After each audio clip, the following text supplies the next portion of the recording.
When you're in the garden,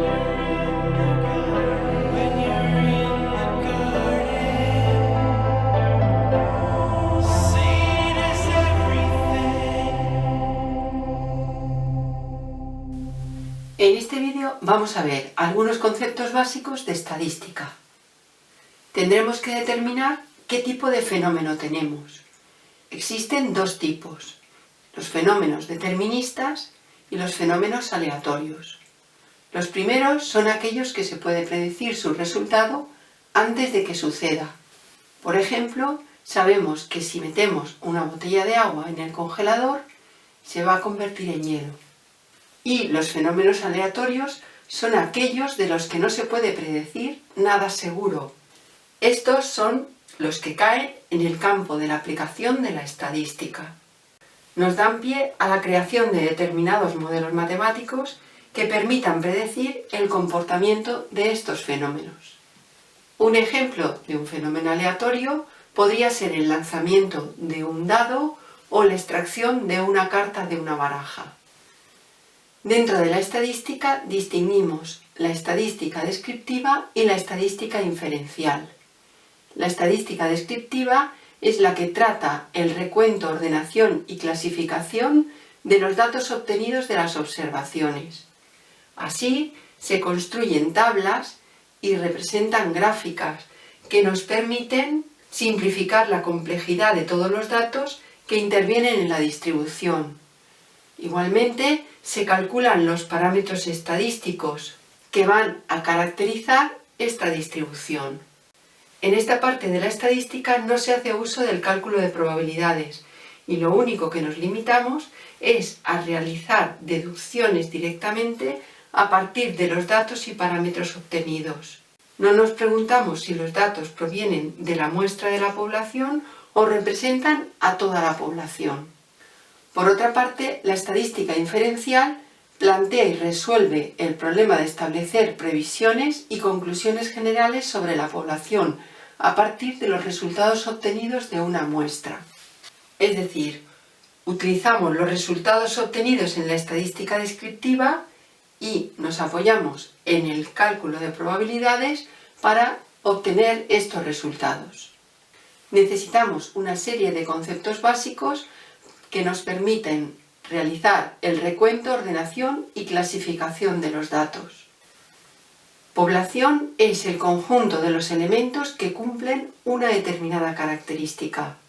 Los elementos de la población se llaman individuos.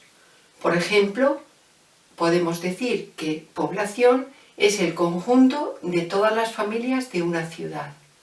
O, por ejemplo, el conjunto de todos los hoteles de una determinada región. Llamamos muestra a cualquier subconjunto de la población. El número de elementos de una muestra se denomina tamaño de la muestra y se representa por n mayúscula. Y el proceso de selección de la muestra se llama muestreo. Para que la muestra sea representativa, ha de ser de un tamaño ni demasiado grande ni demasiado pequeño. Y además, ha de ser una selección de forma aleatoria. Se define carácter estadístico como cualquier propiedad que permite clasificar a los individuos de una población. Distinguimos dos tipos de carácter estadístico: el cualitativo, que es aquel que no se puede medir, como por ejemplo la profesión, el estado civil, el color de ojos, y el carácter estadístico cuantitativo, que son aquellos que se pueden medir y que además determinan una variable estadística. Por ejemplo, la talla de unos individuos. La variable estadística puede ser discreta y continua. La variable aleatoria discreta es aquella que puede tomar un número finito de valores. Por ejemplo, el número de hijos en 20 familias, el número de acciones vendidas en bolsa o el número de goles marcados por un determinado equipo. La variable estadística continua es aquella que puede tomar todos los valores posibles dentro de un intervalo de la recta real. Como por ejemplo sería la capacidad de un depósito de agua, los diámetros de las ruedas de varios coches o la temperatura. El primer paso para realizar un estudio estadístico consiste en agrupar los datos que se repiten y para ello tendremos las siguientes definiciones. Definiremos la frecuencia absoluta del valor x sub i como el número de veces que se repite ese valor. A esta frecuencia la denotaremos por f minúscula sub i. Llamaremos frecuencia absoluta acumulada del valor x sub i a la suma de las frecuencias absolutas de todos los valores anteriores a x sub i. La denotaremos por f mayúscula sub i y será igual a f minúscula sub 1 más f minúscula sub 2 hasta f minúscula sub i. Como consecuencia de esta definición, f mayúscula sub n será igual a la suma de todas las frecuencias absolutas y por tanto nos dará el tamaño de la muestra, que es n mayúscula.